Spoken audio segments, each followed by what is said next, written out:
This is Rob Howden, the voice of the Mazda Road to Indy, and you're listening to the Indy Sports Car Podcast.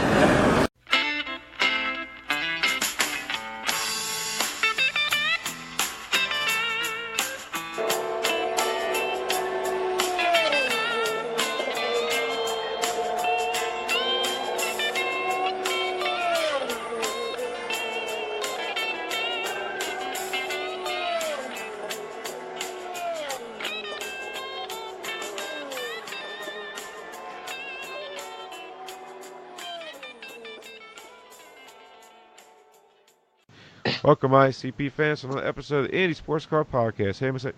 Hello. And welcome back, Christian! Yay! Yay!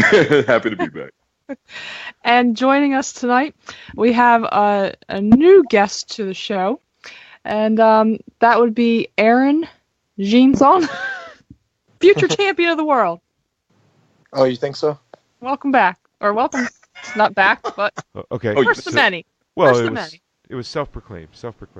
But hey, if you aim high, I guess whatever you end up with is a disappointment. So, you better aim. You better achieve the pinnacle there, Aaron. Happy to be here, man. Right on. No, we've been having a good time with Aaron on, and really happy you came on the show, Aaron. Now, Aaron, you want to just kind of, I guess, in the cliff notes, your career up to this point, and basically you were in the USA Scholarship just recently, and why don't you tell the folks out there just kind of your path to Jeremy Shaw, basically vouching for you to get you into that race to, just to be in the race is an honor in itself. So, and congratulations on that, by the way. Oh yeah, thank you very much. I mean, there wasn't very much of a past leading up to that, to be honest. I had done a little bit of brief dirt oval go-karting in my home state of Louisiana, just for a little while when I was 16, 17 years old, and started in the Lucas Oil Formula Series when I was 18, and didn't even do a full year of that, actually, and I was able to catch the radar of Jeremy Shaw and Team USA Scholarship, and was able to do an interview deal with him in Mid-Ohio at the IndyCar event, and I guess they liked me enough to invite me to the shootout, and I was fast enough there to get chosen, and they believed in me and everything, and it took off from there. Went and had some really tough races over in the UK. The most competition I'd been up against by far. It was actually my first proper races ever, and it was at a pretty big stage, so it was a really good experience for me. And, my race career just took off from there, so I'm excited to have another year at it, and hopefully some more big things happen this year. Right on. Over in the UK, did they race at Brands Hatch there? Yeah, we raced at Brands Hatch in the Formula Ford Festival, and then Silverstone Circuit for the Walter Hayes Trophy. Two really big races. That's awesome, and like two legendary tracks. I mean, you want to talk a little bit about your experience there? Yeah. But you have to do it in a British accent. Oh yeah, all the time, British accent.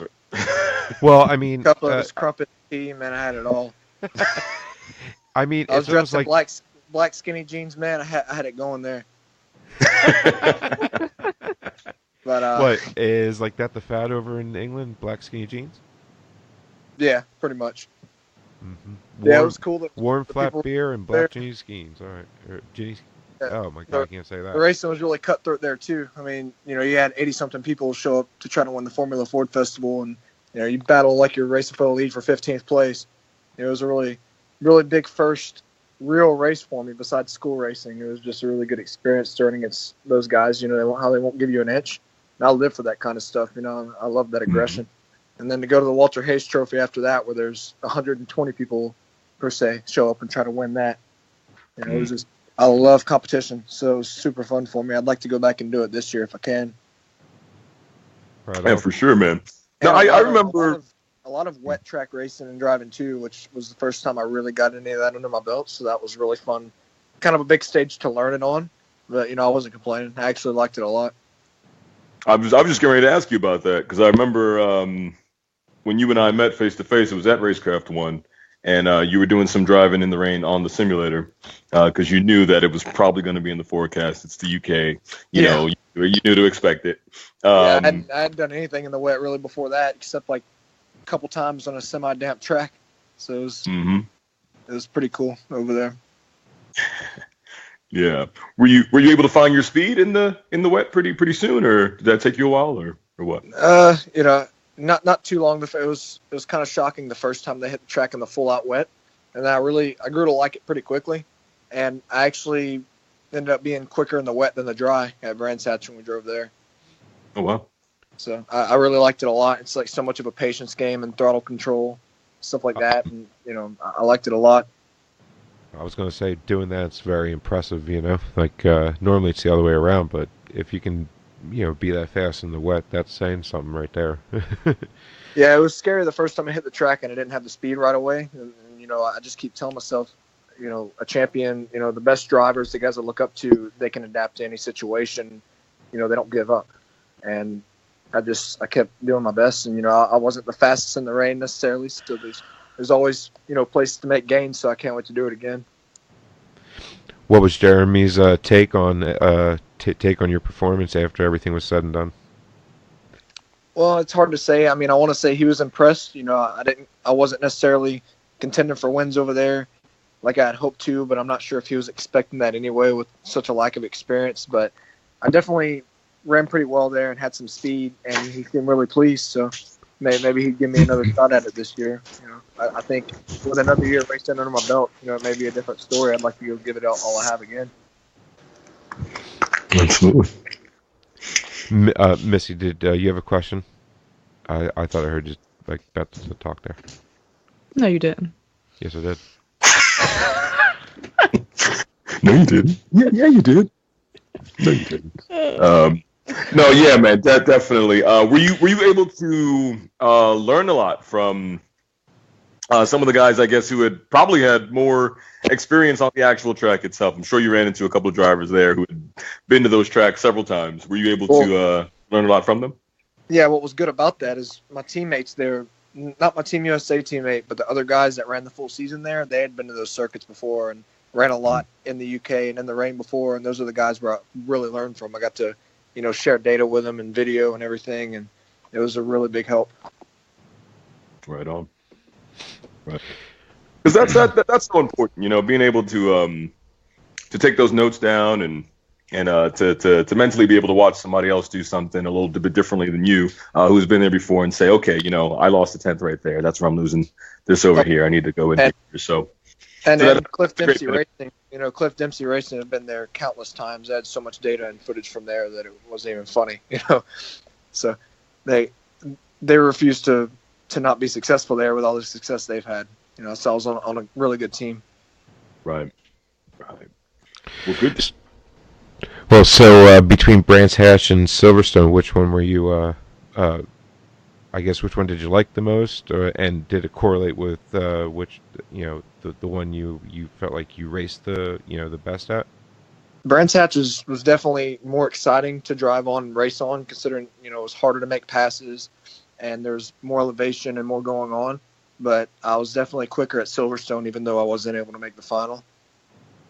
And, you know, part of it was probably because I had more experience by the time we got there. You know, I was learning a lot each day because I had such a big learning curve there.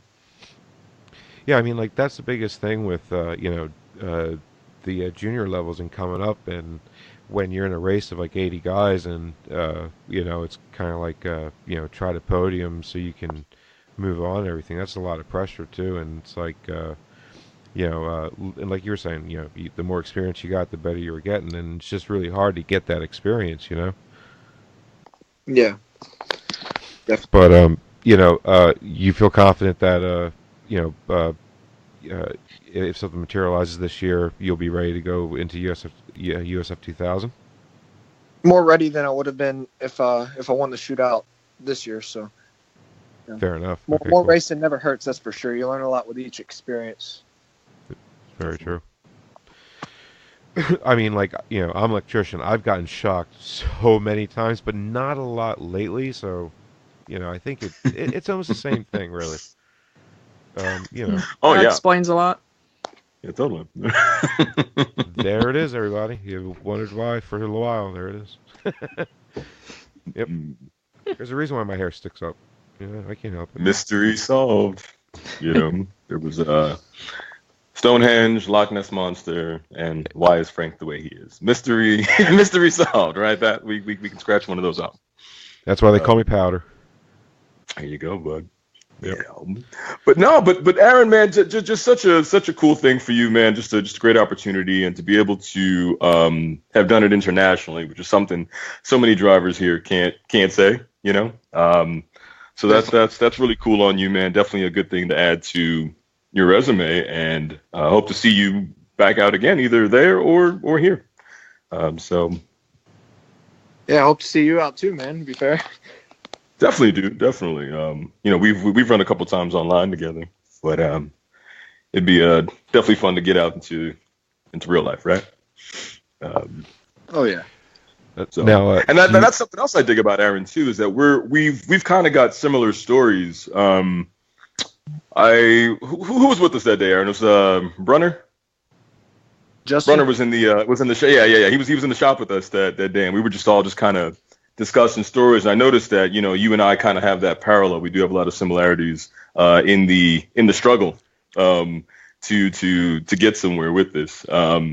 Which makes me like you a little bit more than I would have anyway. You're not that likable, so it definitely helps. And no, I'm messing with you, of course. But it's I like your grind, man. I like your hustle. Somebody's gonna see that, and it'll take you somewhere. It means a lot, man. Sure do hope so. Definitely. Right back at you. Yeah, I mean, the hardest part is just to get noticed and to get your name out there, right? So I mean, that's the hardest part of really anything that you try to do. Yeah. Where The scariest part was the first Lucas Oil race, where I didn't know what was going to happen after that, and I was telling myself, okay, I have to win. That was the scariest part. That's over. Right. drive as close to the wall as you can, and it seems like they're. Or no, I'm sorry, that's Lucas Oil. Oh, never mind. I'm sorry. You say no, not Raceway. Yeah, school, I know. I stopped myself. Let me rephrase. The Lucas Oil School, Neil Enerson School. Yeah. Basically, they're F-1600 cars, right? Yeah, basically like a more mild version of them. Okay, and you pretty much dominated at the school, and that's I mean, like a lot. I mean, how many IndyCar drivers have gone through the Lucas Oil Racing School at this point? I mean, well, they went through Skip Barber. Okay. I don't think the Lucas School was around when the guys had it. Yeah, I ran the second year in Lucas ever. Right. I'll rephrase in MRTI. Because since Skip Barber, they went back right 2 years ago, was it? Or was it last year? No, it was 2 years ago, right? Because Skip Barber doesn't exist anymore, right? Nope. Their cars were bought by the Berto Reese Racing School, I believe. Right. They're old cars, aren't they? Yeah, they're really old. Yeah. So basically, so Lucas Oil Racing School is basically taking the place of Skip Barber now. Old is such an ugly word. We prefer classic. They were classic Formula cars. I'm kidding. They were pretty old. Yeah, I would. I think there's definitely a bright future with that school and series. They're doing a lot. I think there'll be a lot of success there, and it's a lot of the old Skip Barber employees that are working for them doing a great job. A lot of opportunities there. There are important eyes on those young drivers whenever they're there scoping out talent. So that's how I got on the Team USA radar. Had you run anything before the Lucas Oil School? No, just the dirt oval go-karts here in Louisiana. Gotcha, man. Down in Louisiana, is that pretty much all that's around there is the dirt ovals, or is there anything else? Yeah, I mean they, at NOLA Motorsports Park they have the NOLA stuff over there, like the asphalt karting, but I never really got into that. I went to a local dirt track that had just opened up that my family was at and just visiting, and got into the dirt oval kart stuff like that. I thought I was going to get really into it. That's what I was hoping to do. And I did like a race in Mississippi and a couple races in Texas, but mostly stuff here in Louisiana. And then after about a year and a little bit more of it, I really wanted to get into NASCAR, and I didn't see any opportunity there. And then, I decided one day I want to do road racing. And it took almost a year just digging around and finding how to get into it until I discovered the Lucas Oil Series and took a big risk to get started in that. Yeah. Well, Yeah. it definitely paid off, though. I mean, just Yeah, being, sometimes you have to take risks. it's very true. And that's Indeed. with everything in life. But I mean, you took the risk, and it definitely paid off. I mean, you didn't win or anything, but just being there, like I said, is just a straight up honor. Mm-hmm. And you're representing your country when you're over there too. So that's got to be, I mean, it's almost like the Olympics of racing, really, if you think about it. Yeah, it was really cool. Yeah, I'd like to definitely give it another shot. I know Mackay Stevens, did Team USA scholarship twice. Or even if I don't win the scholarship, but I'd love to just go back there at any cost just to give it a shot because it's such great racing. Mm-hmm. Really pure, Missy, you're dying to say it, aren't you? No. Well, you heard the name. That's the only first thing I heard. No, it's a little bit of like a back inside show joke. Oh, Oh, Mackay Steve. we've had him on, right? No, we haven't. Aaron, they convinced me we did, so I just went along with it. I'm like, oh yeah, he was a good guy. Never had him on. Oh, really? No, I mean, but he said he'd come on, so we should have him on. Yeah, But, he's a nice guy. I'd like to see him getting something this year as well. It'd be cool. yeah, I mean, Yeah. a lot of drivers. I'd He like to see. Yep. Yeah, well, he's taken a more active role with coaching at Racecraft One for this year, and hopefully with the amount of people that come through the shop, that'll turn into something. So yeah, man. But he's another hardworking guy. Sacrificed Still a lot young. himself and everything. What's that, buddy? He's got a lot of years left. Plenty of options. Oh yeah, definitely. And he's got a lot of talent, on the road courses. So yeah. What's your ultimate goal there, Aaron? Like where would you like to end up at the end of your racing career?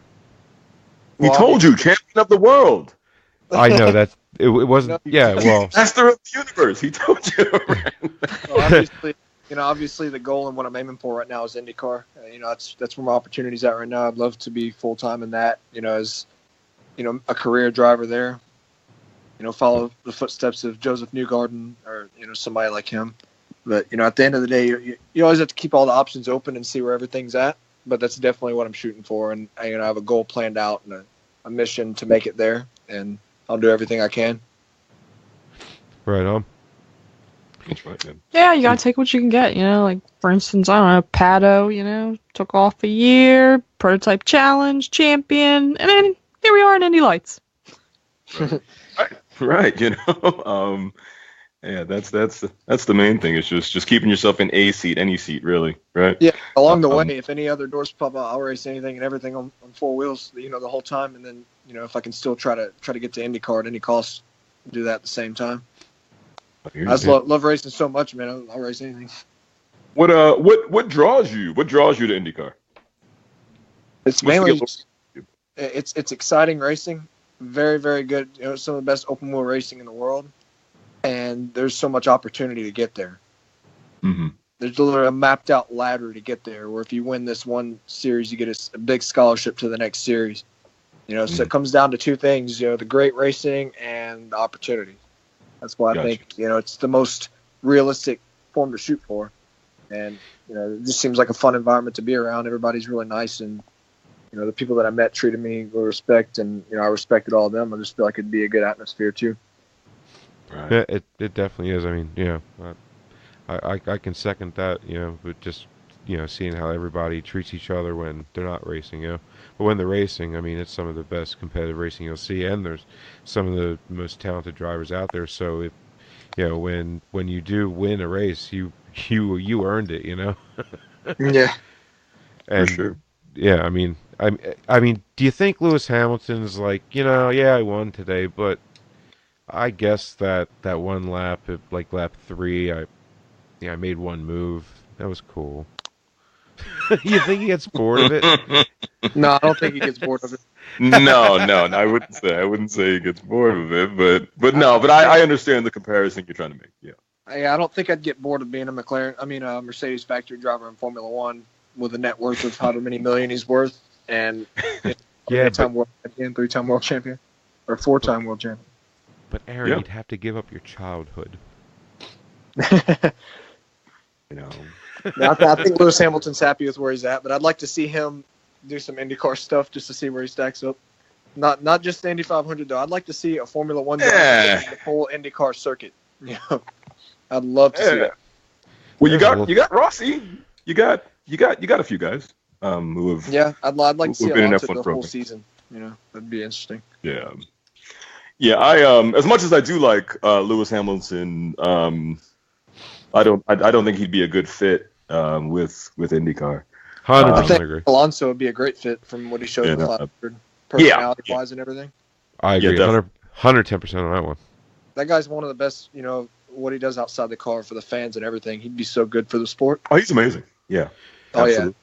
Yeah, Absolutely. and you know what, Aaron? That's a great segue into how IMSA screwed the pooch so bad on basically just not capitalizing on the fact that he was in their race last weekend. I mean, they did a lot of marketing stuff with him. Yeah, but I mean, like, not too many people knew he was there. Right. They didn't do really as IndyCar did with the Indy 500. If you're comparing it to that, that's for sure. IndyCar made it known. Yeah, exactly. I mean, more people watched him do just a test lap around the Indy 500 than they did tune into the 24, because he was there, and I mean, IMSA did push it. What I'd say about 2 or 3 days before the race, they really started to go after the promotion with him in it, but it was too late then. And why they didn't even say anything about Lance Stroll being there, or even the what's his name, Missy? The other guy he's the development driver for McLaren. What's his name? Lando Norris. That's it. Yeah. No mention of him either. So you basically had 3 F1 drivers for like one of the first times ever in history in the 24 hours of Daytona, and they narrowly mentioned it, and I thought that was very. I thought they missed a golden opportunity with that. They did put up his live feed though, Alonso. I think he was the only one of those 3 that you just mentioned that they actually put the live feed up on the fan page. So at least he got that. I think it was like the beginning of his second stint. They had his whole live feed. Thought that was kind of cool. But yeah, but no, they could have done more for sure. Yeah, definitely. I mean, Marketing's a huge deal in motorsports, that's for sure. I mean, he sells it himself wherever he goes. I mean, marketing alone pretty much proves he's one of the most popular drivers in the world, and there is a reason why. And his in-car radio is just hilarious. I could seriously just listen to him on the radio all day, man. It's just so funny. He's always got he's very sarcastic. He's got he's got a quick wit to him. And I like that in my drivers. Yeah. If he's driving a car that's a big piece of junk, he's going to let everybody know about it by lap 4. Yeah. oh yeah, man. Yeah, but I just love how sarcastic he is about it. The car is wonderful today, guys. And he means the exact opposite. It's great. It's great, man. Oh my goodness. So yeah. I still can't get over I shook his hand. That's crazy. It's like, What's that? I shook his hand. Like, with all the people that I've met at all the races over the last couple of years, like, I'm still, like, blown away that I got to shake Fernando Alonso's hand. Yeah. As I froze and said really nothing at all. I was starstruck, I'll admit it. I hardly ever do that, but I was starstruck when I met him. Yeah, that was me the first time. Jeff Gordon. Oh, were you? You met Jeff Gordon? So that was you the first time you met me? Oh, thanks, Aaron. It was it was nice to meet you too, buddy.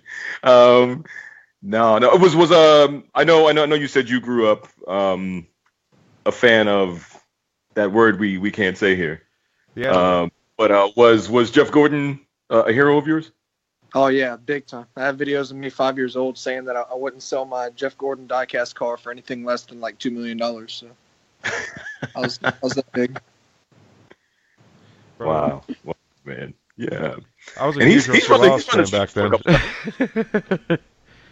So, Jeff's on the 24th. if any of you guys have any contact info for him, shoot him a line my way. Well, I mean, I lost touch with him a couple years back. I don't know why. I mean, friends drift apart. It happens. Oh yeah. No, I've never met him.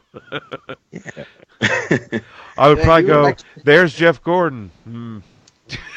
How did he do when he ran the 24? He won. He won. Yeah, he, Right? was, Yeah, he was okay. with the Taylor brothers last year. Yeah. Gotcha, man. Yeah, like everything else he did in his career, he won. He is a winner. I'll give him that, man. Like Tom Brady. I'm playing. Oh, here we go. Oh, Missy Not got on him. no, Missy no. got him. Yeah. All right. Not on here. Well, since we're talking about the Daytona 24, so the Taylor brothers, of course, did not repeat because they weren't on the same team this year. But this That'd be year, I pretty feel it was hard. like a redemption for Felipe. Was it Felipe Albuquerque? Yeah. He was driving the last year. But so he got his win this year with Christian Fittipaldi and Yao Barbosa. They took it for the prototype category in their Cadillac DPI. And then in second, you had the team of Mike Conway, Eric Coran, Felipe Nasser, another F1 driver, and Stuart Middleton in the other Cadillac DPI. And in third, you had Colin Braun, John Bennett, Roman Dumas, and Luke Duval in the Orca LMP2 to round out the podium for the prototype class. I believe you pronounce it dumbass, not Dumas. Okay. Going to you. It's you don't remember that commercial? No, sorry. So, and then your GTLM class, the Ford GTs took the first and second. So the first place was the team of Ryan Briscoe with Scott Dixon, Westbrook. And then second for the GTLM, you had Sebastian Bourdais, Joey Hand, and Dirk Mueller. And then in third, you had the number 3 Corvette of Jan Magnussen, Antonio Garcia, and Mike Rockefeller. Well, what happened to your 4 Corvette? They finished fourth. Yeah, fitting. Yes. Yeah, Yeah. the Ford GTs. They might be ugly as anything, but they are fast. They're kind of Yep. like Forrest Gump out there. So you know what's going to happen now. Here comes the BOP. Like an anvil. All over them. And then in your GTD class, you had the Lamborghini Huracan GT3, which went from last to first. Incredible. And those oh man, really? And those drivers were Rolf Einchen. Yeah, sounds good. Mirko Bortolotti. Yep, that sounds good. Rick Brookers Wow. and Frank Pereira. And you thought my name was hard to say. Yeah, I know. And then in second, you had the Acura NSX GT3, piloted by AJ Allmendinger, Alvaro Perant, Catherine Legg, and Trent Hinderman. And then in third place was the other Lamborghini Huracan GT3, and that was piloted by Bryce Miller, Brian Sellers, Madison, and Andrea Caldarelli. Team USA scholarship winners all up in there. Yep. Right on. Not only that, but a ton of IndyCar drivers too. Goodness gracious. Maybe I can add to the list of Team USA guys in there one day. Who knows? That'd be cool. Well, I mean, you're going to need to, man. You need to get some practice before the real season starts. That's right. I have a thing with them, so I'm going to constantly backhand remarks all the time. So I guess it's going to be easier to name the IndyCar drivers that race in this race that didn't podium, or drivers that have an IndyCar tie. So let's see. Elio comes to mind. Actually, they were doing pretty good in the Acuras, but I don't know what happened. I mean, they just kind of fell off, and they wound up finishing 9th and 10th. It was mechanical issues all night. Electrical, I think. Was that what it was? It's the first race, and it's 24 hours. Well, it yeah. does put a beating on. I mean, they replaced the calipers and brakes at one point, or maybe twice. I'm not sure, but that's pretty insane. How long is that pit stop? Like, I mean, if I were doing it, it'd be like 3 hours. But, then again, and again, I still had concerns about who was it? Was Wayne Taylor Racing. They're in their Cadillac DPI, the same back tire 7 times. Wow. Like I said, if it was a bunch of different cars, it'd be a different story. But it was just them, 7 tires, the same tire. Like, you know what it was, Miss? They just didn't have the car set up right for those high G lateral turns, So just which is surprising since they won it last year. Like they should know how to set this car up for this track. Yeah, but they have different drivers this year. Different drivers drive a car differently. I mean, Yeah, but you had Jordan Taylor. You had one Taylor brother still. You had Ryan Hunter-Reay, for crying out loud, and Renger van der Zande. I mean, he's a great driver too. Right. But still different drivers than from last year. That's true, but 7 tires? Yeah, that's The only team that blew 7 tires, the same one, back right, I think it was. Yeah. That's it's a setup problem.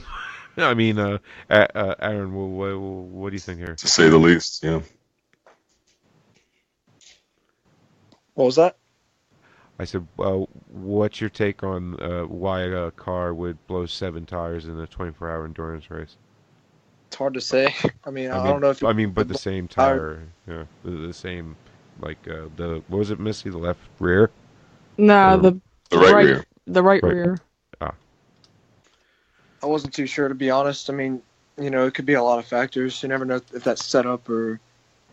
It sounds like a setup thing, I mean, because you figure maybe something's sitting on it, and it sounds like. Well, I mean, think of the 2 main turns coming onto the oval and coming off on the oval. That's a lot of lateral G's against that tire, going, and they probably just didn't have the setup right. There was just too much load on that tire. It was ripping right off the rim, I think, because it's not like it had a puncture. It was being shredded to pieces. So. Yeah, well, I just find it odd that the returning championship, or not well, yeah, they were the champions last year, but the returning winners of that, the returning winning team, blew 7 tires. Like, well, it's not F1 or WEC or anything. It's IMSA, so, it's not that amazing, I don't think. If they had the same, if it was the Taylor brothers again, then they would know what they're doing with the same car that they went with last year. But now everything's different, so maybe they overcompensate or something. Who knows? I think we're spending way too much time on this, actually. Yeah. Okay, moving on. Yeah. But yeah, those were your winners, and so congratulations to them. Hey, well, it's the first major race of the season. That's all that really counts. And I was happy to see the GTLM class, even though the Fords were on top, that it was all American cars. Yeah, on that podium. What? America. America. Right. As Miley Cyrus' "Party in the USA" plays softly in the background, right? Right out of my mouth, man. That's right. That's right. By the way, Christian, I found out more information on the great Australian Emu War. We're not doing this on the show. No, Moving no, on. Frank, we're not. No, Frank, no. I Moving just on. wanted to get us back on track here. Okay, there we go. We'll talk about that offline. Well, but yeah. IMSA was bringing the show to a grinding halt, so I just threw a giant wall in front of it so we can, start over. All right, so that's your IMSA wrap up. If you want to know any more, where can they go, Miss? IMSA's website. No, they can't because they won't find anything there. No, man. No, they probably won't. No. You go to IMSA's website, their Twitter page, their Facebook page, Instagram. You got to get the hook up. You can go on anything. Yep, to find out nothing. Yeah, pretty much. So, no, go to Motorsport now. You can Three, find everything three, on our. We've retweeted everything, exactly. at our website, which would be www.theindysportscarpodcast.com. There you go. I mean, literally, Aaron, it was what, Missy? 3 days? Yeah, it was 3 days before the 24, and Missy's trying to read off the notables that are starting the race. They didn't have the completed, driver lineup on their own website 3 days before the 24. It was pretty insane. Yeah, Which is, I believe, my complaint every year with them. It's hard to complain about it, guys. Help me out here. They're gonna listen to you one of these years. Well, I it's hope their so. fault, not ours. I mean, we're just They make saying me look what's bad happening. every year for this 24. It's not like we're harping on how IMSA sucked 3 years ago. It's kind of like F1, It's the same old stuff. IMSA's on a pretty big rise. I mean, to be fair. They're starting to get there. I'll give them that, but it did take them a little while. And IMSA was on a great rise with American Le Mans Series. Grand Am was dying, so they merged to save themselves, and somehow Grand Am takes over, and pretty much there's no way that you can have a car on this track that's faster than our, what were they then? The DPs. So it's ridiculous. But anyway, I'm not going to go down that road again. That's your wrap up for the Daytona So what do you 24, guys- Rolex 24. What's that, buddy? So what do you guys move on to next? I don't know. Was there any F1 news that matters? I don't know. I didn't see much. Missy, did you? Well, the only story that I keep seeing is they're getting rid of the grid girls. Yeah, which I could care less, honestly. Who cares? Yeah, The grid I don't girls are have an gone. opinion of it one way or the other. It's not like the fans could go up to him and say hi. I mean, it's F1. Nobody's allowed in there. Unless you're filthy, filthy rich or famous. But then again, you'd be filthy rich anyway if you're famous. Unless you're the bum with the magic voice that's living back under an overpass. But go on. The only F1 news, I guess, that is notable, besides that, I don't even know why that's a big story all over, but anyway, the 2018 Formula One entry list has been released. So, in other words, nothing of note this week. Well, I mean, there is different drivers. That we'll go over before this season starts, I think. Radio, then. Moving on. MRTI. Do they have their opinions on who's going to win, Lewis Hamilton or Sebastian Vettel? I'd say throw a dart, and you're bound to hit the winner every time. One or the other, probably. And every once in a while, they'll throw Kimi a win, I guess. I mean, didn't Lewis Hamilton even check up to let Bottas pass him? I don't know why. It's too late, buddy. But and then he still wound up winning anyway. So whatever. It just seems so lopsided. I don't know. I mean, the most exciting part of an F1 race is the start, and it's a shame. They just need to find a way to transfer what those cars can really do to the common racing fan. I've toured F1 facilities and everything when I was in the UK, and it just blew my mind how much goes into the races, how much effort that each team puts out into each race. It's just amazing, the millions and millions of dollars that are spent, whether it's simulators, employees, just how advanced the technology and facilities are, and it's just a shame that the general fans, don't know what's going on. All they see is a racing where a lot of it's kind of follow the leader, and Exactly. there's just so much that goes into it, and it's really exciting, to see the inside fixings of it. I just wish that the fans could get that side of it. Yeah, I mean, they can learn a lot from IndyCar and the way they give you so much access and content, and that's really all it is. It's like, stop, be more transparent. I mean, you got to see that because you were there. How many people really do get to see that? I mean, me Yeah. personally, I love F1, and the reason why I give them so much guff is because I want them to be better. I want the racing to be more competitive because these cars and the drivers deserve it, for all the hard work they put So in. many dedicated fans. Exactly, and the fans deserve it too, for the ones that have stuck in there. They've been losing a lot of fans and a lot of TV viewers. I mean, their TV ratings are way down, and rightfully so, because they haven't produced a product that's worth showing. And if they just change a few things, I mean, there's a reason that picture of Nico Rosberg just turning right at Suzuka turn one went viral. I mean, because fans don't get to see that much load transfer on these cars because F1 just doesn't show it. I mean, you got to get some photographer that goes, "Oh, look at this picture," and he just posts it on Twitter, and that's how everybody got to see it. I mean, it shouldn't be that way. F1 should be showing people that picture the very next race, and they didn't. They didn't even mention it. So, I mean, but I agree with you, Aaron. I mean, I personally love F1 because of all the engineering that goes into it. The cars are amazing. They're pretty much, you know, engineering works of art. With There's all so the much little. history there too. The history is amazing. It really is. Yeah. I mean, I always loved that fan car, that they raced once.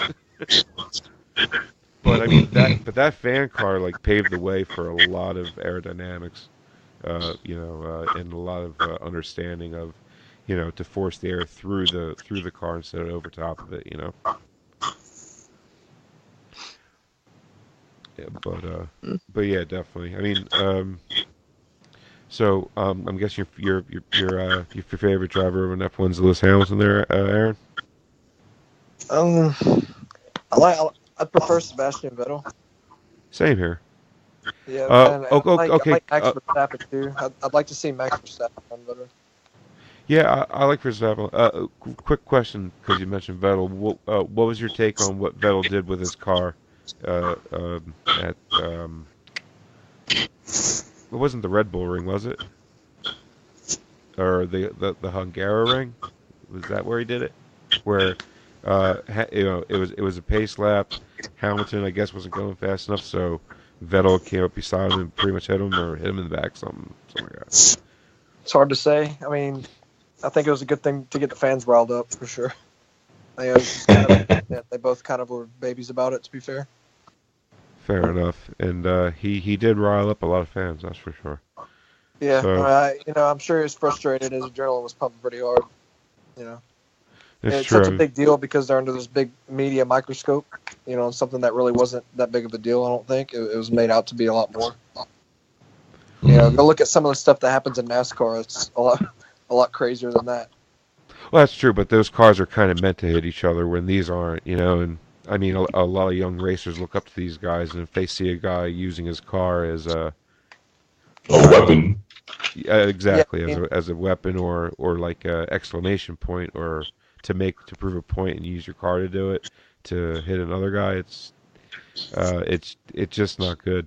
But Yeah, as a professional driver, a famous professional driver, he definitely shouldn't have done it.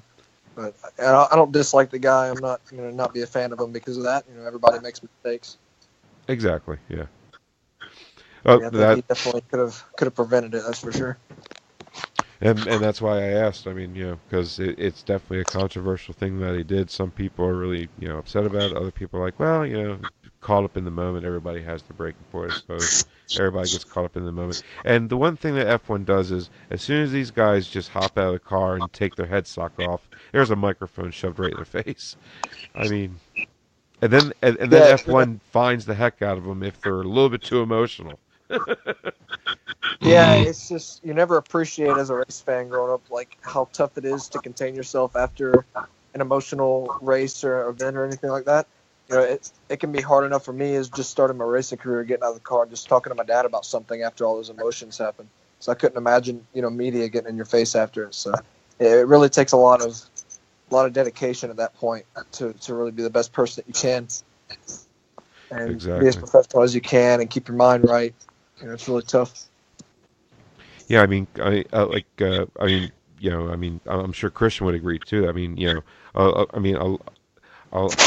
a lot that goes into racing is just mental. I mean, it's being, what's that? Totally, yeah. Mm-hmm. Yeah, I mean, and I don't think a lot of people really realize that. Yeah, it's definitely a mental game. No, the layman fan doesn't get that. But that's what we're here for. That's exactly what we're here for, man. And that mental aspect is just truly. I'd say it's probably even a little bit more that than the physical side of it. And to be hitting your marks, over. A long race, every time and trying to hit that same spot again and again and again and again. Meanwhile, your body's literally breaking down on you. You know what I mean? Yeah, it's hard enough to drive a car like that for a half hour, I'm sure, without your body getting tired. So those guys are in tremendous shape. 5 to 6 Gs of some of the tracks. That's pretty amazing. I mean, Speaking of an IndyCar driver, have you ever seen Scott Dixon's neck? Oh yeah, man. How about Tony Kanaan's neck? It's bigger than his head. Yeah, exactly. Yeah, man. I have a picture of me and Scott Dixon, and his neck's as big around as my head. He is a specimen, I will say. Yeah. But then you look at Will, and you're like, look at that giraffe. I'm kidding. No, the question is, if Scott Dixon ran IndyCar for, let's say, Williams, would he still win a championship? Williams would have to run IndyCar first, I think. No, I meant F1. I'm kidding. I know what you meant. Williams. No, Frank knew what you meant. He just wanted to be. I know what he's thinking. It's too late for me, man. The brain's gone. I would say no, because I don't think their cars are good enough. Well, even though you could have the best driver in the world, I don't think they're. Well, they do. Lance Stroll. He won a race, didn't he? No, he podied him. Was on the podium, I think. Third. He podied him. Yeah, podied him. Yeah. Aaron, you are I mean, dude, fitting in perfectly here, dude. I'm telling you, this is a fun show so far. That's great. Sweet. Yeah, I mean, and you were all nervous, like, well, I don't know what we're doing, man. I'm like, dude, just be yourself. Trust me. That's all we do, and it seems to work. Fair enough. I'll take it. You know what's crazy? I had no idea that Frank Williams was in a wheelchair till last year. I just thought every time they showed him in the pits, he was just sitting down. I really didn't know he was paralyzed. Wow. I had no idea about his backstory. Yeah, and then I watched some special on him, and I heard about the car crash he was in and everything, and I was like, oh, that's why he's always sitting down. Hey, I'm kind of late to a few things a lot. That made no sense, that sentence, but it did. It made a lot of sense, trust me. So there's Formula One. Wrapping up. Moving on. Now wait a minute. Actually, Missy, I had a question for you. For me, I don't have any answers. Yeah, you do.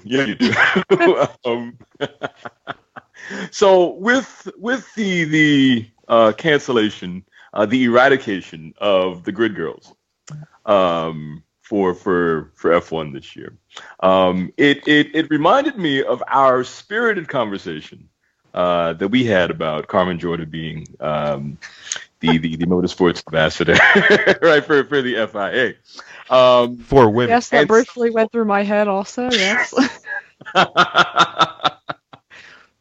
So now, do you think that this new eradication of the grid girls is kind of, do you feel like that's in support of this new program that's going in with Carmen Jordan being the head of, because we don't, for all we know, that could have been her decision. I was just going to say that. Yep. For all we know, that could have been her input, right, to the cause, which I think sure could have, dragging women down everywhere. That's her motto. Bring them all down. You know what, Christian? I just read the story. I just read the story, and quote, Carmen Jordan was the lead spokesman and lead idea. Okay, I'm making the sentence up. Right. Carmen Jordan was the lead advocate in getting the grid girls removed. And that's called choking on your own words and falling on your face. Well, the main quote they have here was from the F1 commercial chief, Sean Bratches. He said, using grid girls, and quote, does not resonate with our brand values and clearly is at odds with modern day societal norms. Mm-hmm. Because we live in the 20s again, apparently. Mm. And I was just curious when I read that. I said, my first thought was, I wonder what Missy thinks about this. I mean, I don't think I mean, I didn't mind the grid girls because, like I said, I mean, they had some of the outfits were, they were cute. It wasn't like they were, like a sexual, Mm-hmm. piece there. I mean, like one of the outfits was a cute little, jacket and skirt, and they had a hat going. You know what I mean? It wasn't like they were, in mini skirts, with stomachs hanging out, boobs, Well, I mean, the out. question is, if they're getting rid of those, is boxing and UFC going to get rid of the girls that, walk around with the ring card girls? The ring card girls, yeah. Well, according to Formula One, they should in this. If they need ring card guys and they want to pay me a salary, I can pick up a part-time. Now, what did I say before the show started? Aaron is not above this certain thing I said. Remember? Yep. This is what I'm talking about. Oh yeah. To be honest with talking you, about. my dream of being a Formula One grid guy is gone. So I have to find something else. They're bursting bubbles. But no, I definitely thought of you with that, Missy, because I said, is this the FIA saying, because we don't know who it came from, we don't know if it came from the FIA or if it came from just F1. But is this their way of kind of moving into the whole women empowerment thing, which is what Carmen is supposed to be there for? And, as usual, she's going in the opposite direction. And I thought, I mean, like you take away the grid girls, so basically you're trying to make this like an all male sport. Like no female, that's an interesting take. No females. That's period. Like, that's an interesting take. I like that. No, I mean, no females on the anywhere there. No, but not. It's not like that though. There's no clauses anywhere that say females can't do anything in the motorsport. There's plenty of them that do PR and there's all kinds of stuff, and they can be drivers too if they're good and they have opportunities or whatever it takes. They they can do anything. Oh, absolutely. Carmen Jordan doesn't think so, but See, yeah, I mean, Aaron, you're aware that Carmen Jordan was like heading up that whole girls only racing league, right? Have you heard about this? Yeah, I don't know. I think it's a sport where a girl can do it. Why not? Well, the prize is you get to become a development driver for an F1 team? It's hard Or- to say. I don't give any controversial opinions on anything. But, Or did I get that right? Was it the development driver of an F1 team, or is it the one right below that where it's? I think all this stuff should be natural. If a girl comes up the ranks and they're good and they get I think the opportunity should be there for them just as well as it is a male. I think that's how it should be. I think the opportunity should be equal for anybody. No matter what race or anything or sex. Whatever. Yeah, absolutely. Yeah. No, Well, how do you explain that why should there be hasn't been forced. one then? Huh? I just don't think anything like that should be forced or restricted or anything. I think it should just all be natural. Definitely. Mhm. But I mean, like, Carmen Jordan was literally quoted as saying women are inferior to men, like physically and everything else, and that's why they're better racers because racing's physical and women just can't Tell keep them up. to tell them to go arm wrestle Pip a man. Why does she have guns? Like she has like major guns or she's something? probably like about 10 times stronger than me. So if they put in the work, they won't be inferior. Oh, Yeah. I mean, she does. Well, I mean, if I mean, as long as the engineer. Exactly. If you put at in the work, Coin never mind. I'm gonna is- stop myself right there before I say something. I'm gonna. Why? Never mind. It never stops me. So go for it. I'm Never mind, the devil I'm on good. Missy's shoulder. Oh, it's okay. I'm gonna keep that comment to myself. Okay. Well, yeah, I think women can do it. So Absolutely. yeah. I think so. I'm an advocate for it. More power to them if they get out there and run just as good as the dudes. There's no reason they can't. And I think Well, Carmen like, Jordan. But regarding the grid, I mean, I don't want to spend so much time on this, but just regarding, I mean, the grid girls, I mean, were most of them like models trying to get is that like to get exposure? They make Is that bank. why they did a job? What? They make bank, those girls. Talking like I mean, 20 I don't think any of those girls are complaining about it.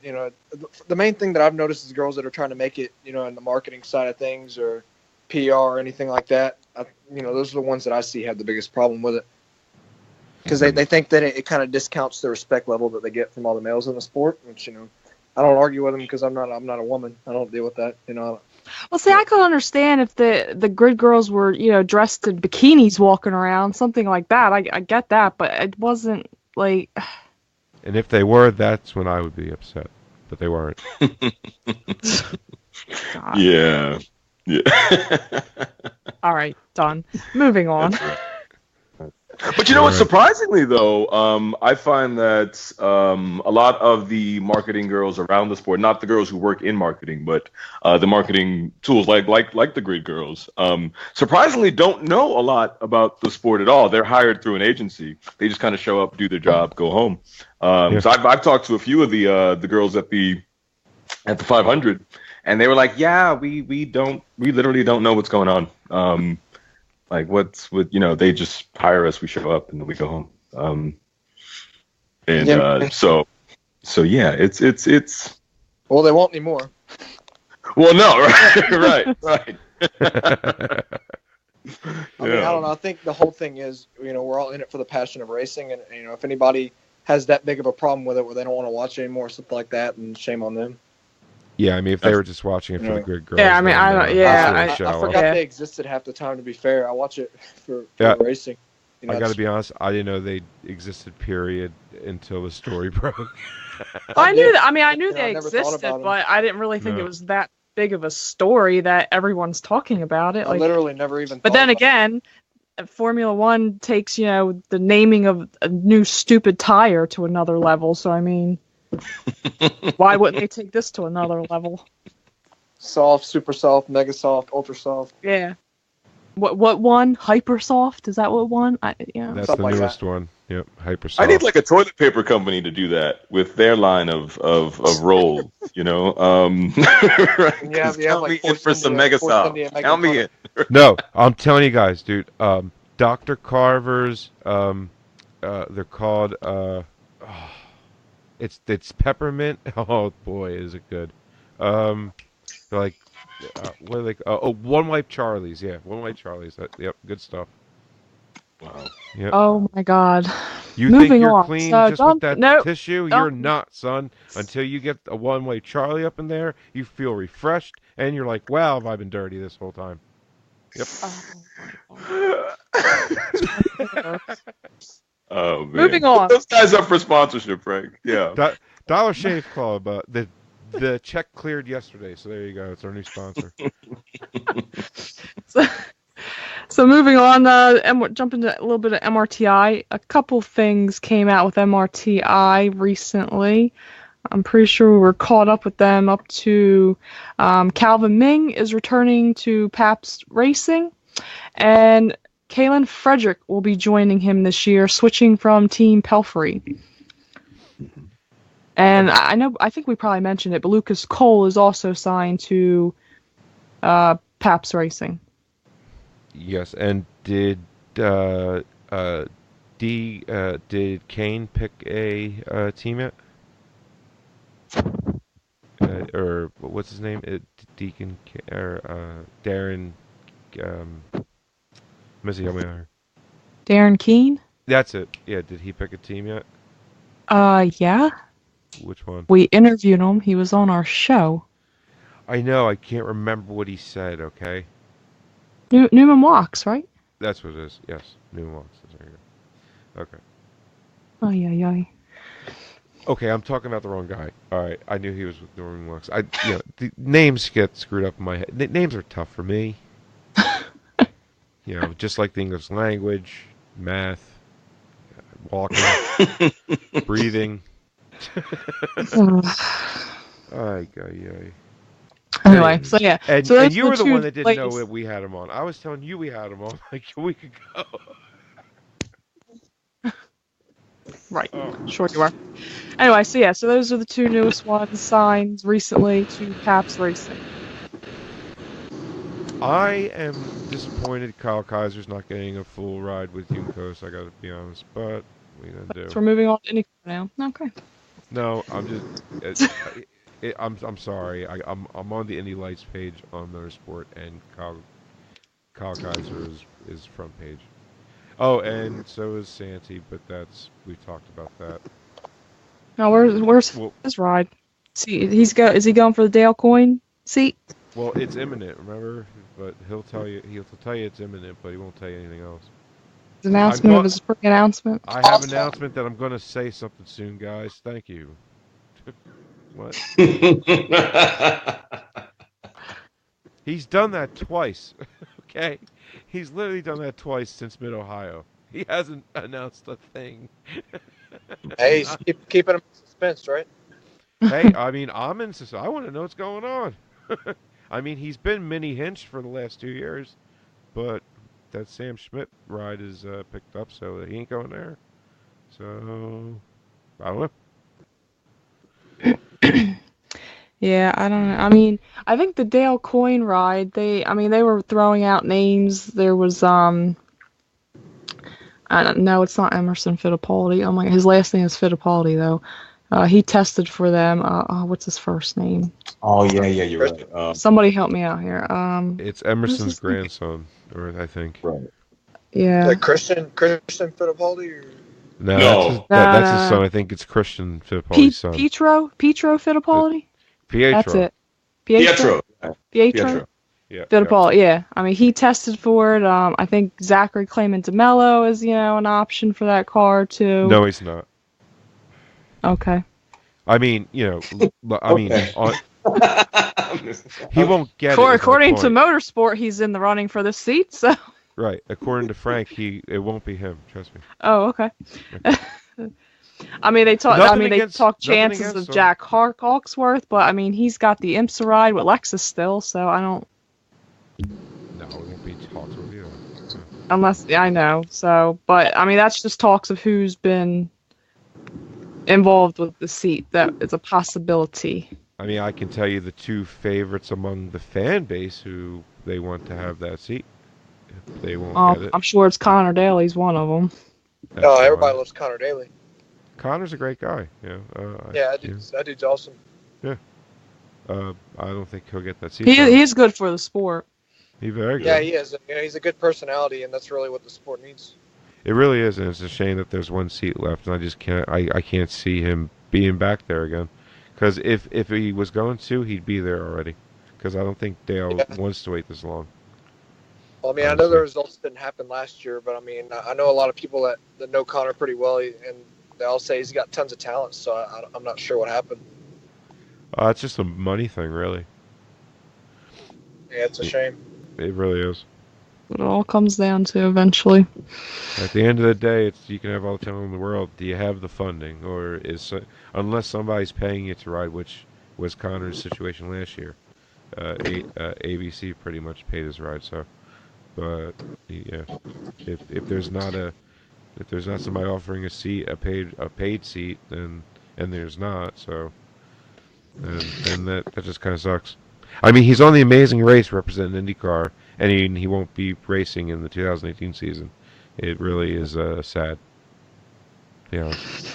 But that such is life and such is racing. I mean, he might be back in a year. You know, you never know what's As gonna it happen. goes for now, it looks like the second seat of Dale Coyne will be a revolving door again of possibly two drivers again for the 2018 season. Well, who's the first driver that's probably going to get it? They just haven't signed the papers yet, but it's just looking like he's going to get like half a season at least. I mean, I don't even see his name in conversation, but I mean, I'm still hoping for, R.C. Enerson, so. That's what I'm Oh, hoping for. he's a great driver. Yeah. I mean, he proved in Mid-Ohio his first time out. It's a real shame that he missed his first pit stop because they told him a little bit too late. And he kind of ran out of fuel halfway through that lap, kind of coasted it back, so that really hurt him. But I mean, he was putting down great, really fast laps. So, and his first time out, that just goes to show you how much talent he has. Yeah, cool to be able to learn from him. That's for sure. Having him so close as a coach in the Lucas Series is great. Oh, that's awesome, man. Like what was the one thing he like? What was like the biggest thing he taught you that you were like, oh, this like that helped you out, as far as racecraft goes? Racecraft, it's hard. Yeah. It's hard to say because I was running a school series, and the different things are appropriate for that than different types of racing. Okay. But yeah, just small techniques here and there that can give you a little advantage over people that aren't aware of it, especially at this level. Obviously, if he was coaching me to run Indy Lights, it'd be a completely different strategy and things that he would teach me. Right. It's hard to say. He's really good at getting up to speed right away and getting the most out of the car right away. And I think he's a really good driver for that. And that's one thing I've looked up to a lot from him, and just try to learn as much as I can from him. Just getting up to speed really quickly.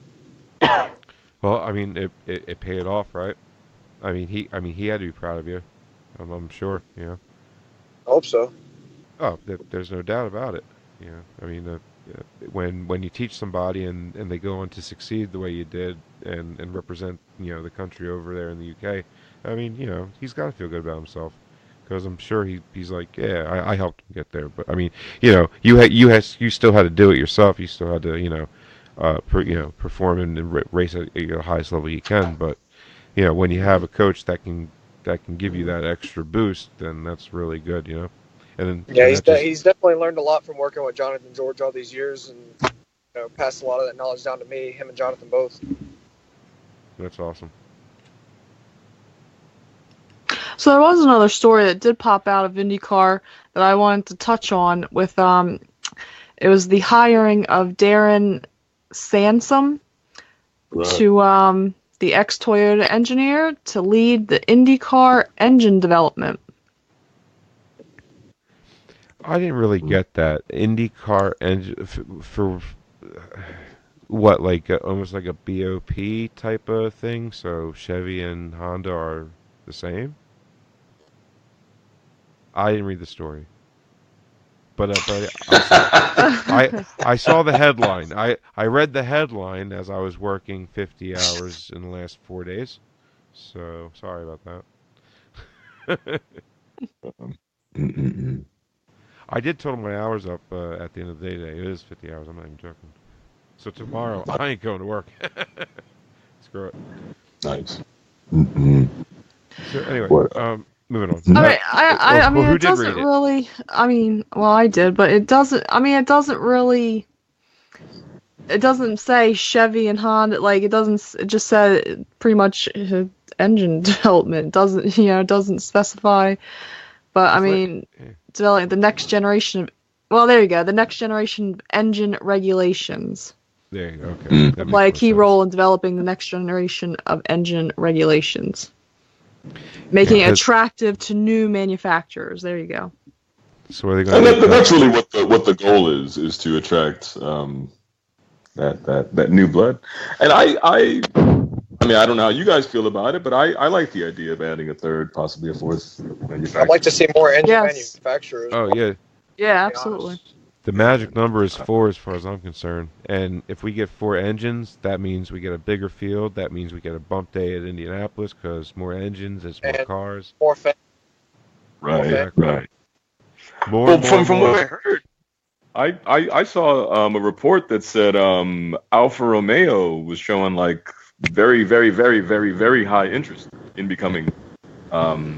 And they haven't The announced next it as a no yet. So, and I think Alfa Romeo, would fit in vote quite nicely. Mhm. I mean, I didn't really I understand it from a competition standpoint with what they do in a few of the other series, but I didn't understand it from a commercial vehicle selling point. You know what I mean? Because we all know the reason that we pump the manufacturer so much is that they're hoping that, I'm a fan of driver X drives a Chevy, I'm gonna go buy myself a Chevy, right? From a commercial selling standpoint, we don't really do Alfa Romeo here in the States. It's not like it's a popular thing. to There's not a them, it dealership on could every be- corner, so Well, I mean, to them, it could be a just launching like pad to that. that too. I mean, That's a hell of an expensive launching pad. Yeah, but even like okay, Airbus, we were a little bit. Airbus was about to go out of business about 10 years ago or so, right? Because they wanted the U.S. market. Every company in the world wants the U.S. market, and then they become successful. And if they don't get the U.S. market, they fail. And I think Alfa Romeo is kind of looking at it like that. Like they want to start branching out to the U.S. market, so they can start putting up, dealerships and selling their cars here. And they use IndyCar to do that. Plus, they use IndyCar to research and develop their 6-cylinder turbos that they put in their cars. Makes me want Yeah. to buy an Alfa Romeo already. Yeah, I want one. I don't even know what they look like, and I want one. I'm kidding. I don't know what they look like. Get but the- they're gorgeous. No, yeah, no. The I'm just Jannetta. kidding. Yeah.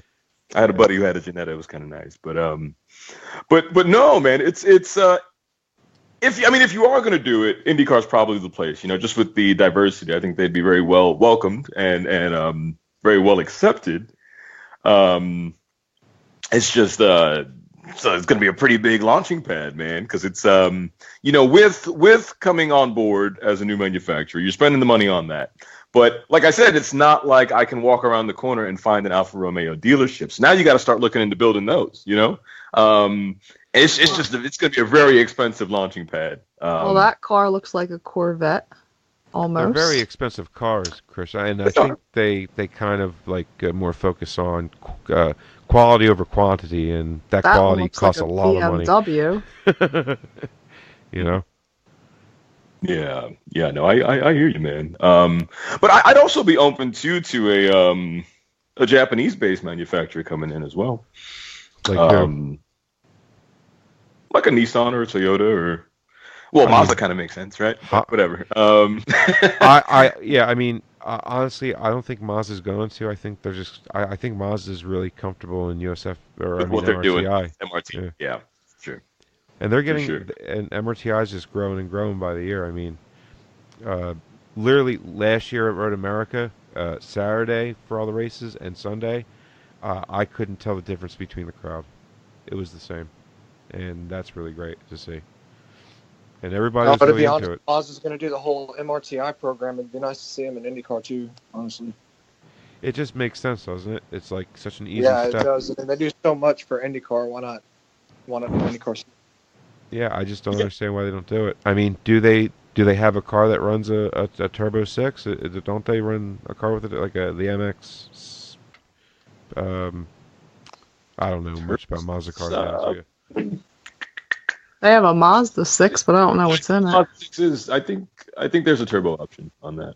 I mean, Yeah. most companies do. I mean, But even Kia does. But How I mean, about Kia? clearly, There you go. we're discussing Kia this coming cheap. in as an engine manufacturer. Yeah. No, hear me out. Hear me out. They have an awesome GDI engine that they have manufactured, and they do race in the Conti series, and they've been winning the championship after championship with them. So, Mm. they But they're got a lot not of Japanese, talent. we were no, talking Korean. Japanese man. Yeah. What's that?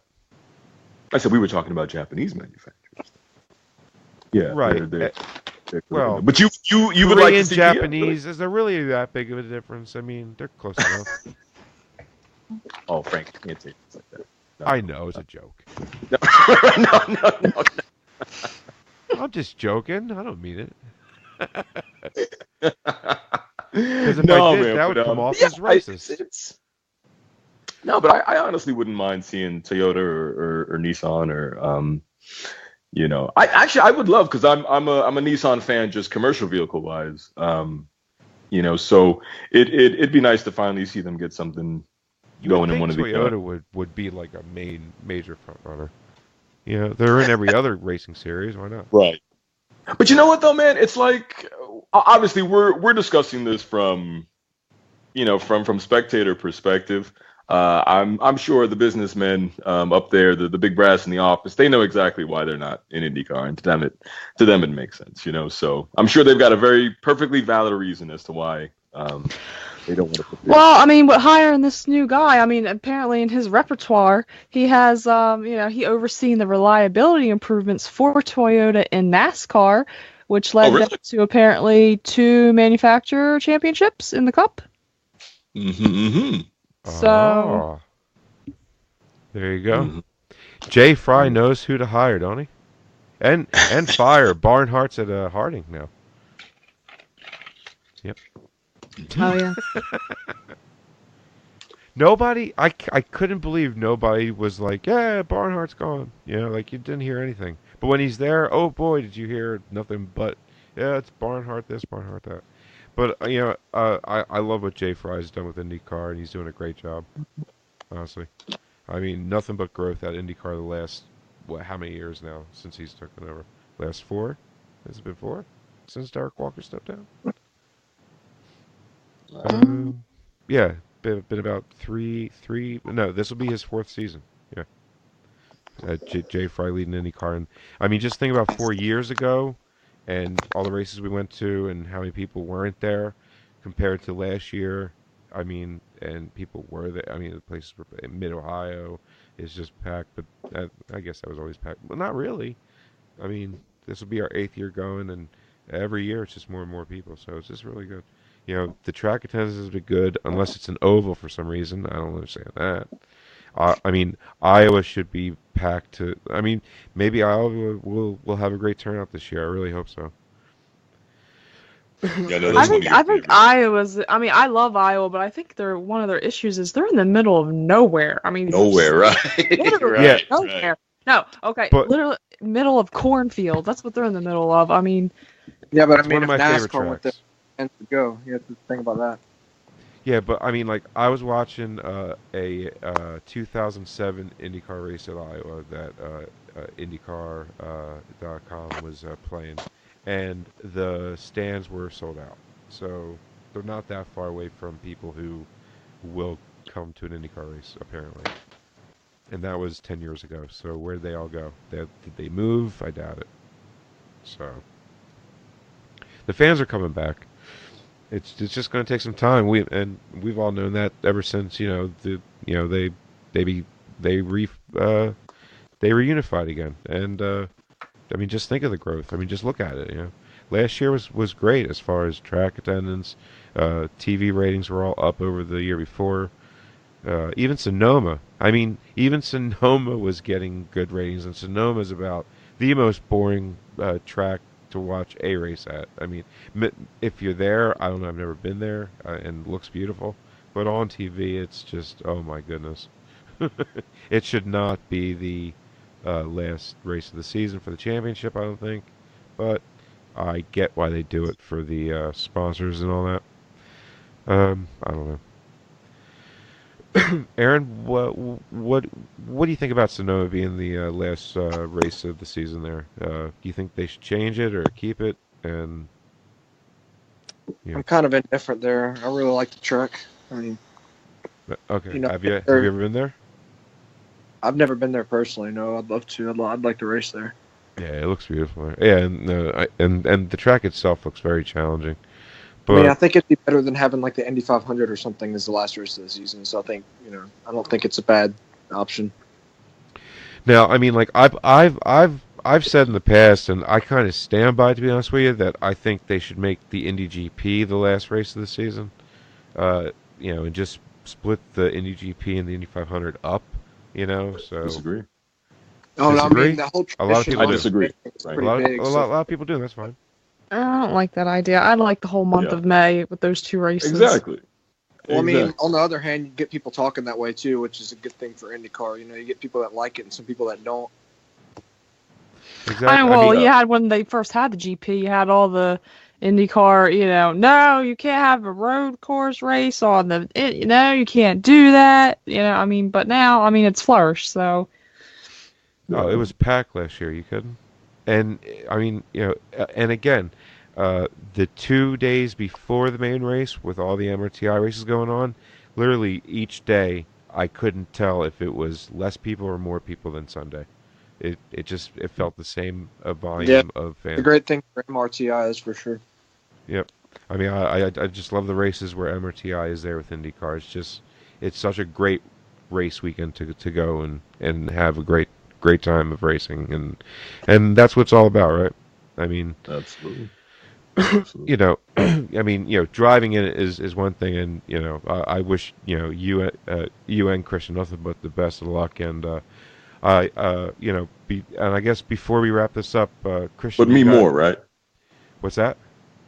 You said you wish us both the best of luck, but me more, right? What are you saying that you need it more? You wish no. Oh, Great comeback.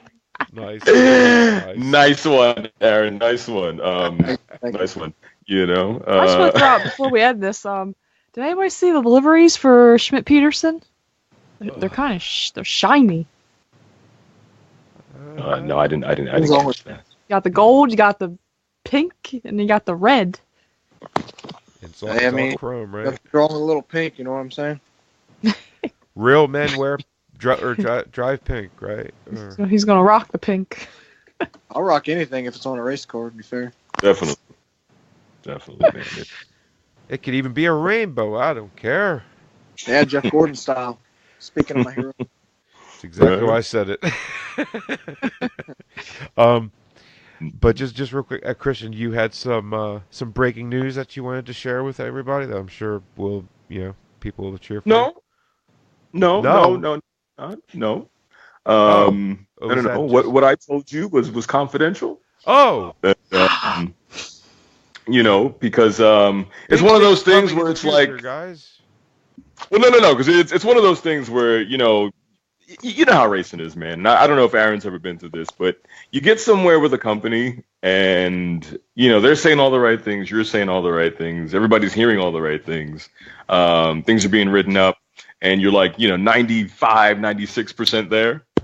You And can say it then when it's real somehow close. last second they stop answering your calls or your emails or whatever like that. So no. So until the check is actually in the account, clears, I'm not saying anything on that. But Well, yeah. I apologize for bringing it up, Christian. I have learned over the years, not to count my chickens before they hatch. But as far as exciting news goes, that's not the only thing that I do. I do have other stuff going on. So we're still moving with the TV show. That's going really great. I'm still waiting for my script. It hasn't Just come in the start- mail yet, Christian. We got to write you in somehow. So we're back filming on that. Got a really cool trailer. Hopefully they allow me to put the trailer out on social media, so I can share that with you guys and get some buzz going there. And the book's doing well, and yeah, so still got some other exciting stuff too. And hopefully soon, when this, like I said, if this check clears and everything is the way it's supposed to be, we can go find us a team to go throw this money at. Awesome. And so, yeah. Well, like I said, more power to you. And the reason I brought that up is because you were hinting at something before we started the show, but then you wouldn't tell me, so I figured you were saving it for the show. That's why I said that. Oh, no, Frank, you were mistaken. As usual. And on that note. Note. No, hold on. Oh. Time out. Aaron, are you on social media? Oh, of course you are. I talked to you on it. Where can they find you at? Twitter, Instagram, Facebook, wherever you want to find me. Awesome. Yeah, it's all at Aaron J Racing. There you go. There it is. Don't be afraid to self-promote, man. It's never shameless. Trust me. Yeah. I'm at Missy Links on Twitter. Yeah. I think I'm being followed by more people than you know, Miss. I don't believe so. I'm beating you. Moving on. I'm making that up. I haven't looked at your numbers in months. There's no way. I gotta work on that if it's the case. Jesus. Yep, that's right. All right.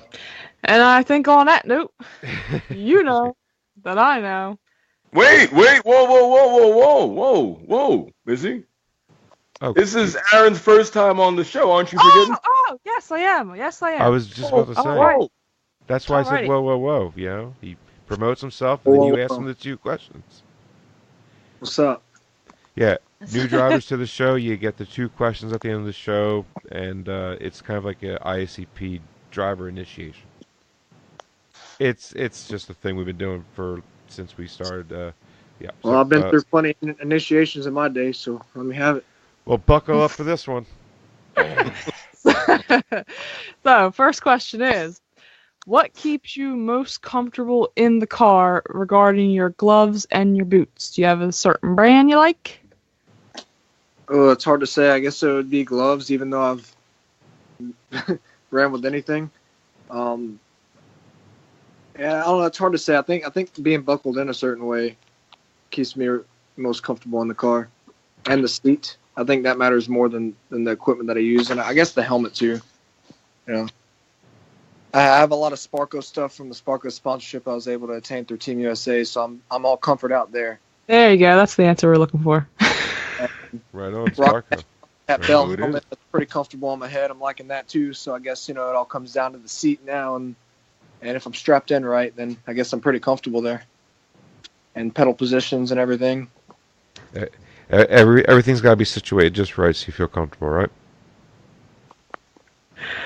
Yeah, pretty much with the seat and the position and everything. Yep. And then final question is, do you prefer a harder or softer sole for your boot? I didn't know there was a difference there. Dun, dun, dun. You got to answer it. I don't know. I guess medium.